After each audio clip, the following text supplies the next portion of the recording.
Welcome back, everyone, to yet another episode of Major Money. And we are, in all honesty, coming off of our worst ever Major Money, where I went over three. And really, we were not close at all on Sunday Night Football. So we got to turn this ship right back around. We were doing pretty good, pretty consistently. But like I said, not doing too hot last Major Money on Sunday Night Football, which historically has been our best. So, you know, I don't know what to say about that, but hopefully we turn it around here. Hey Joe, how are you doing? You say you got beat up yesterday too. It's been horrendous for me recently. Not hitting too many bets, but we will turn this around today. Of note, it is election day, and I know everyone knows this, and I know you're not here to talk about the election, but because of that, there's not many sporting events going on today. If you know anything, if you've watched Major Moneys in the past, I always tell y'all I really do not know about um, hockey. So I'm not going to even attempt to pick hockey picks here. Um, I'm just gonna go based off the NBA picks we have available right now. I think this is the smartest move to do. We'll wait a day. And also of note, Taco Tuesday maybe should have a question mark. It is currently not working right now, so there are no Taco Tuesday pairs. There's supposed to be a goalie, I believe goalie saves. There isn't one now. PrizePicks support says they are working on it, and they will get us our Taco Tuesday discounts at some point throughout this week. They don't have an estimated fix right now. So hopefully we can get that figured out and get our discounts. And that might be good that all my picks are for tomorrow because that means there are time for them to fix that. But without further ado, let's get into my picks real quick. And remember, when you play these plays, if you like them, or when you play the Taco Tuesday, if you don't have an account, play $5, get $50 instantly. That's the new member offer right here. If you use the code 5, FIVE, use that code to get access to that special discount.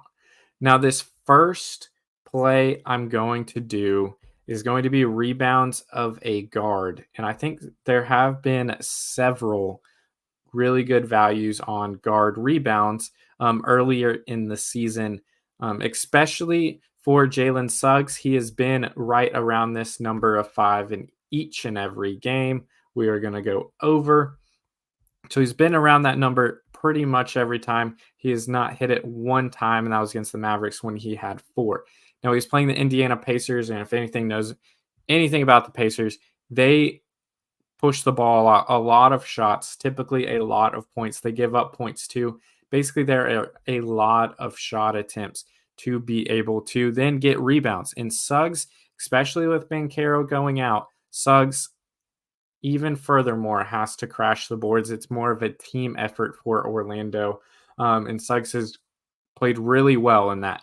But I think his best play is his rebounds over 5. Like I said, I've been playing a lot of guard rebounds recently. For example, like Tyler Hero or De'Aaron Fox, guys like that just sneakily always get around the same number of rebounds, and their props, for whatever reason, have not been bumped up through that. So I think Jalen Suggs over 5 rebounds. That is a 7 o'clock start tomorrow against the Indiana Pacers. And that is not my only square in that game. So I'm going to go over to my next square, which is Benedict Mathurin over 24.5 points, rebounds, and assists. Now, Benedict, if you know anything about him, he was absolutely great last year to start. And then he got hurt and missed some time. So you see he had earlier 7 and 9. That is more so, I think, him getting used to game speed. In the past 3 games, he's had 45. That's an anomaly. Great game there against the Boston Celtics. Then 28-26. So we have consistent numbers of him around this. In 24.5, he could get this just with points alone. He is a very sound player, and I think a very underrated player. Once again, I'm going to bring it back to the Jaime Jaquez or Christian Brown for the Nuggets. These guys kind of slip somewhat under the radar when people are thinking of good teams, but every team has to have someone like this that just does a little bit of everything, can have huge games in a moment's notice, but very, very consistent, and you always know what you're going to get for them.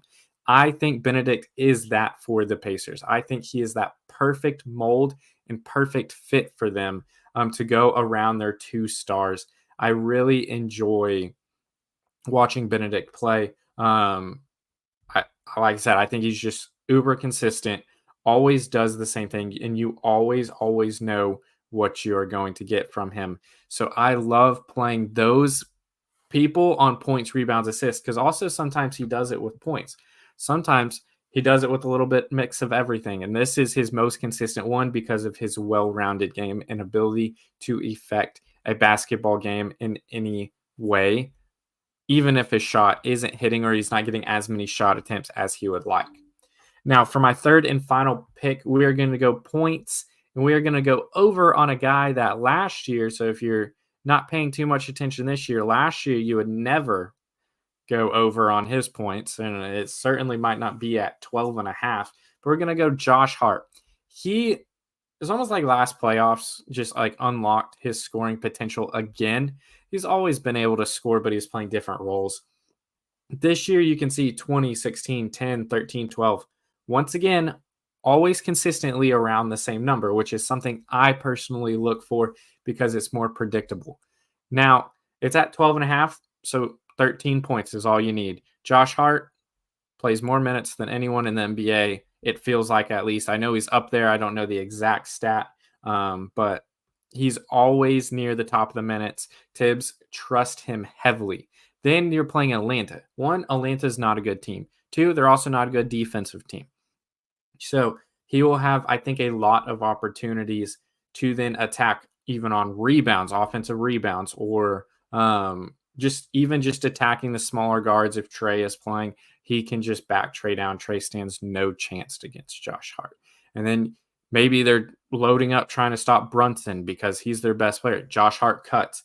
The Knicks have so many good quality players that you can't just guard them all. Like, it's just impossible to guard them all. And so with a lot of ball movement, all of these guys get good opportunities, and they might not explode for a ton of points like Josh Hart, OG Anunoby, Mikal Bridges, but they're all going to be very consistent in their touches and what they're able to get, because I think the defense, they can't help it, right? So the number one guy you're going to try to take away is going to be Brunson. Number two is Cat. And then you have Josh Hart, Mikal, and OG. I think they just pick up the scraps, which gives them very consistent output in pretty much every department, but especially points. So I think Josh Hart, 13, playing against an Atlanta team that I think is just simply not good. And man, to be honest, everyone in the East is bad too. So I think Josh Hart will easily get this. This could be one of those games where I see him hitting 20 as his near as like season high or so, because I'm going to fade Atlanta every single time if we're looking at a big physical guard, someone that can attack and take advantage of smaller players. Anytime Trey Young is playing, I would take that bet because I think they're going to put their better defender on Brunson and OG, and then Josh Hart is left to pick on the worst defender and the ones that he can be more physical with. So as always, if you play these three picks, we got Josh Hart, 12.5 points over. We have Benedict Mathurin over 24.5 points, rebounds, and assists. And in that same game tomorrow, we have Jalen Suggs over 5 rebounds. If you want to play all those together, remember, new member offer, play $5, get $50 instantly. That's if you use the code 5, F5VE. When I tweet out my picks right after this, I will include a link so you don't even have to type that in, and you get that new member offer. And as always, you can actually use this in the state of Florida. I know for a while PrizePicks was not available there. You can play a game mode called Arena, so you still get access to Taco Tuesday and other things, but it's just slightly different. So read up on the rules there before you join. But in Florida, you can use PrizePicks. So remember, use the code 5, F5VE when you sign up. Get $50 instantly once you play $5. Don't even have to hit the bet. So with that, as always, let's steal some money from PrizePicks. Let's turn around our 0 for 3, our first 0 for 3 in a real, real long time. And let's turn around with a 3 for 0. And once we get those PrizePicks Taco Tuesdays up, we can pair them all up with these and just steal all of PrizePicks money. So with that, let's have a good night. Y'all be safe and enjoy y'all's night. And don't get too caught up in everything else. And let's enjoy some hockey tonight. That's really the only option we got. So I'll see y'all Friday with Ross. Y'all have a good night.